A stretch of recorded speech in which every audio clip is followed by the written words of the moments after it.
and welcome to the channel. I bet you're really intrigued. You've seen the thumbnail, you've seen the title, and I am Phil Becker with the professional painter and decorator that likes to do, we're trying to mix it all up, aren't we? Now, the mixing up, you've seen over the last videos. If you go back on this channel and look at the previous videos that were out before this one, you see that we've been trying some spray equipment and trying different sorts of spray equipment to see what works best. Now we're coming on again. There's two videos behind this one, and there's a couple more I think in front of this one that you might be coming up against in the next number of weeks. But today we're going back and we're revisiting. Now if you remember last year, and I'm going to point into that corner, I bought one of the cheapest cordless sprayers, airless sprayers with batteries off AliExpress. Now delivered, that cost me round about 215 quid. Don't quote me on that, but round about that 200 quid mark. Now I bought it and I demoed it and I thought, yeah, it's all right. It's not something that I would use in a real job environment compared to the other stuff I've got down here and behind the camera and over there. I would still be using my Graco quick shot if I wanted to have a quality piece of equipment for spraying. But this was a budget one and I wanted to see what it was like. It sprayed. But we're back again today and we've got Dave the Door. We're now on another side of Dave the Door. While I've got everything set up for spraying in my studio, I am actually making use of it with some spray equipment testing. So I'm coming back with the cheap sprayer. I've got Dave the Door. There was previously some marker pen on there, which I have gone over. That we'll just get some housekeeping out of the way. I've gone over that marker pen with some Smith & Roger. Now this is Blockade, this is a shellac based knotting agent blocker, everything that under the sun, and it should go for one coat. So I did that earlier, good few hours ago, gave it a nice coat of one coat of that Blockade, and I'm hoping that the bleed of that marker pen won't come through the finished paint on this door, but it doesn't matter if it, well, we can address that if it happens. We're not too worried, but that Blockade should stop that. The other thing I've done, I've actually gone over it with my handheld, just cheapo 25 quid from B&M little sander. So I have keyed it all down, that's good to go. And I'll just touch on the paint I'm going to use, because I have got some sample tins that I got ages ago from the painting and decorating show. We're going to go in with the Dead Flat of the Farrow Ball. This is in all white. This is a really nice colour, and Dead Flat is a bit of a paint that Farrow Ball do that can go over multiple surfaces. And because this has previously been painted in a water-based paint, I think I can get away with just putting this through the sprayer and onto the door just to see what that cheap sprayer sprays like. Now I have had this warming up, so it is probably a little bit thinner than just being on the shelf in your garage or somewhere getting cold. So this is quite warm, it's not cooking. If you want to warm your paint, you can put it on a radiator. If you've seen my shorts and videos before, I've got a slow cooker. I can keep paint just a little bit warm. The warming of the paint just, I'm not saying dilutes it, but does seem to thin it slightly for spraying. More so if you've got an oil-based paint, because obviously the oil goes thinner the hotter it is. But this has just been slightly warmed. I can shake it. I don't put it near the mic.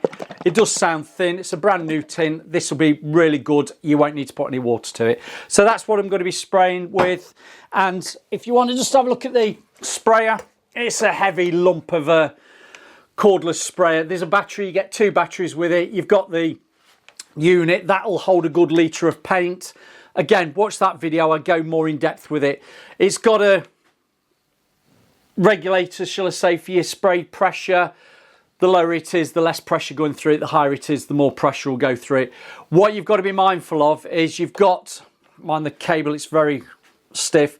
You've got the knob there. Now, if that's in that position there, that will spray through the gun. If you turn it horizontally, from horizontal to vertical, it does prime the unit. Now, where's the prime pipe?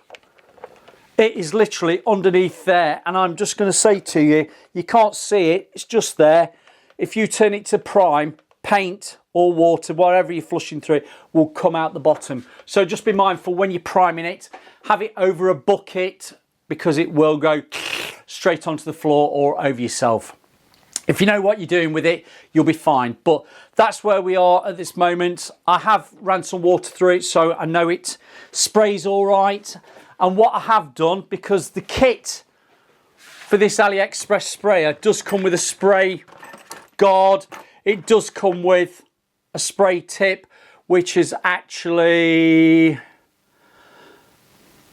well, it's quite a big one. It's a 514, so that gives you a 10-inch spray fan pattern with a 0.014 spray tip, which is the orifice, which is quite a big one.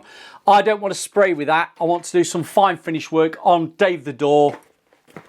I'm not using that bit of a spray guard. I have swapped out, and the fitting is standard.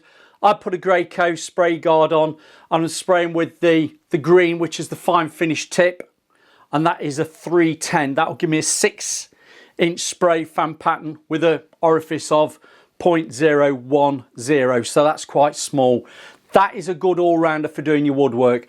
I like to do my woodwork with a 210, 310, even a 410 if I need a little bit more width, and then possibly just finish off with a 0.008. So that would be like a 308, a 208, just to get a finer mist as a final coat over things. So that's just a bit of history with this. It has got a filter in there. I don't know what's in there. I'm not even bothering looking this time. But for what I'm doing on Dave the Door, I'm just going to spray it and see what this comes out like using a quality paint. So I'm going to get the paint tipped out. I'm just going to have a blast on there to make sure it works all right. We'll keep this under 20 minutes, but we'll see what a cheap spray is like on Dave the Door with some quality paint. So catch you in a few moments. Okie dokie, a few moments later. Now you can see I've just done some practice fan patterns there. This is using that 310. I'm going to say you'll be pleasantly surprised with what results you'll get from this. I've just turned the pressure down. It's not on full pressure. I turned the pressure down and they were starting to get a little bit of tails coming. If you don't know about spraying, please watch the spray playlist there. It's all about airless spraying. If you've got too less pressure, you'll get tails, fingers at the edge. Sometimes don't get hung up on about that, because sometimes you can't really adjust it to get it how you want. But if it's not even all the way across, you suddenly start panicking, don't you? But what I did, I got a little bit of tails there because I'd not got enough pressure. I've just turned it up slightly on the dial on the side. I can't keep lifting this, it's that heavy. On the side of the unit, and I've just turned it up slightly. Now I have got my mask just there, and I'm just going to hook it over my tripod. I just want to show you what I'm doing at the moment. The sprayer is on. I've turned the lock off, and I'll just show you what I'm getting with a fan pattern. Now this is just on a piece of brown paper. I'm just going to hold it about 12 inches away from the surface and just come down. To me, that's not bad. It's just got a little bit of tracing on the edge. Look, so I'm just going to turn it up slightly. There we go. Let's just...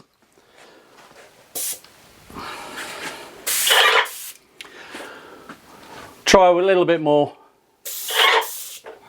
Turn it up a little bit more. Going in left-handed. Not too bad. I'm quite happy with that. Now, what I did, I tipped the paint in. That is quite thin because it's been warmed. If you were getting, if you were struggling with tails and stuff, sometimes it's the case you turn the pressure up or just thin your paint and then alter your spray tip. I know that spray tip's going to be fine.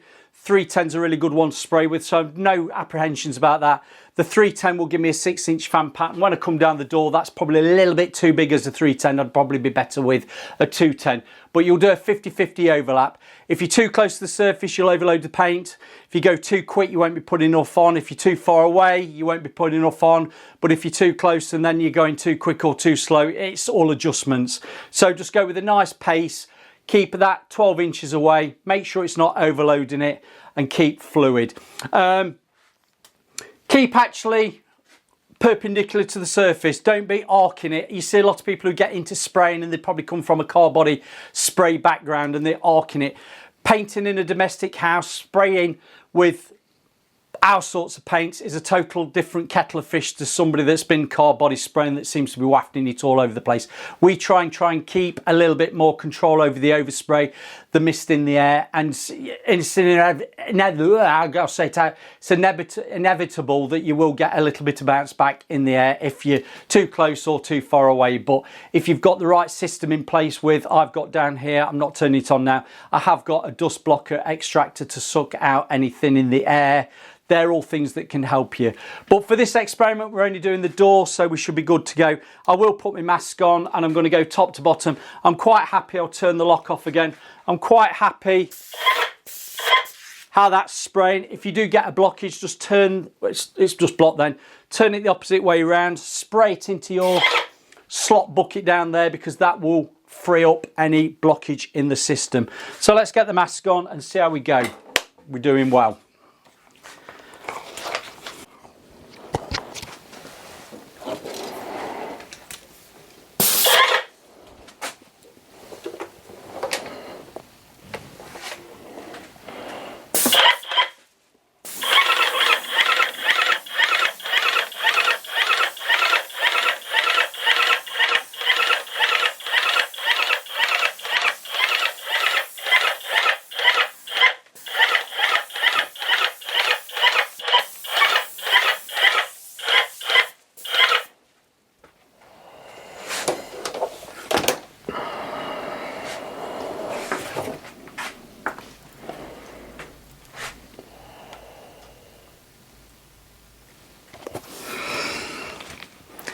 A little bit of dust in the air, but do you know what? That sprayed fine. Would I trust this on a big job? Probably not, because I want the reliability that the kit's not going to break. I bought this for a purpose to see whether I could spray with something that's only 200 quid. If you've got a single job to do that you think, excuse me, if you've got a single job to do that you think I can take a punt on it, do you know what? You won't go wrong. That's actually gone on really nice. I haven't thinned it. I've got a little bit, if you know about spraying, I've got a little bit of a, let's call it a pimple, a mottled, I won't say, it's not like orange peel, but when you're spraying, you're going to get that spray effect. That's actually gone on really, really nicely, and I can see that would flow out to near perfect. The dead flat finish is going to be really, really forgiving, because once it's dried, it's going to look a flat surface. That's only had one coat. You would double up and do a second coat. I don't want to do a horizontal crisscross now because I don't want to overload the paint. I'll get the heaters on, I'll dry it off, and I'll give it another one, and we'll come back and we'll just give the final conclusion. But for 200 quid, that's not a bad sprayer at all. But I have swapped out the tip to a proper Graco fine finish tip, and my only negative really is that priming hole on the bottom. You can sometimes forget about that and it can go pump it all over you. And also that hose, albeit, what is it, metre and a half, if that, or not, yeah, it's probably about metre and a half, is very stiff. There's not much movement in it. I've struggled with that, but do you know what? For the money, I don't think that's bad at all. And for 2 coats of a quality paint, it's worked. So I'll catch you in a bit when that's dried and we'll have a look at it. It's great, isn't it, when you come back after, what, 3/4 of an hour. I've had the heating on and that Farrow Ball is lovely and dry. There's just a little bit in the corner that's still drying off. And as I've said in numerous videos, everybody, if you are recoating, look at 4 hours plus on majority of water-based paints. But that is lovely and dry, and I'm going to say it, do you know what, for 200 odd quid for a airless portable cordless sprayer, I know I've swapped the tip out and the actual guard, the tip guard, but do you know what, that sprayed near perfect. It was a little bit pimply, it was a little bit the usual, it looks a bit well, not splattery, because if it was splattery it's because the paint's a bit too thick, but you did have that little bit of an orange peel as it was wet. But That has settled as I knew it would do. The paint was the consistency, the viscosity, just perfect for spraying without needing to thin. And this is one of those things where if you've got heated hoses, that keeps your paint warm and you don't need to actually naturally thin it with any of your thinner, i.e. this being water-based, it to be a water-based thinner. But that has dried fantastic. You're not going to see it if I zoom in on the camera. You've just got to take my word for it. And I am honest, Phil, when it comes to YouTube. I'll give you my honest view on things. But that has dried lovely. That dead flat, and I've put it over this other side, has dried as flat as a pancake. It doesn't show up any imperfections, whereas if you've got something with a bit of a sheen to it, the more sheen level you've got, the more gloss level you've got, the more chance it is going to show any imperfections, particularly if you've got little knocks or grain marks of a wood. So if in doubt, always go a flatter finish for your woodwork. That will make it look flatter. But you know what? That is fantastic. And I'm just going to touch on, I'm going to give Ian and the guys a shout out at Blockade. Smith and Roger, I know them really well, good supporters of the channel. That has, as near as, damn it, I can't see any bleeding through. That was one coat. What I would say is, give it 2. It does say 1 coat required, but do you know what, particularly where that blue was quite heavy, I would let that dry off and give it another coat. And with it being a shellac based product, comes from the lac beetle. Look at Malaysia, look at India, it's all yeah, if you don't know, ask in the questions below. That has blocked it out, and I can't really, other than I know where it was, I can't really see anything. But if I gave it 2 coats, I'd know that there was nothing going to be coming through. But it was a very heavy blue. Really good product. You can get it in rattle can form as well. But all in all, really pleased. Videos are coming up at the side. I'm going to say thank you very much to all those that support the channel, those that are doing me super thanks, those that are doing me buy me a coffee, those that are hypering me. I'm going to say thank you very much as well. And do you know what? This is what this channel's all about, testing paints, giving you an honest review of what I think about the things that I'm using or testing or trying. So catch you on the next one, probably be another spraying one, or we might be back to actually painting by hand. Oh, proper old school.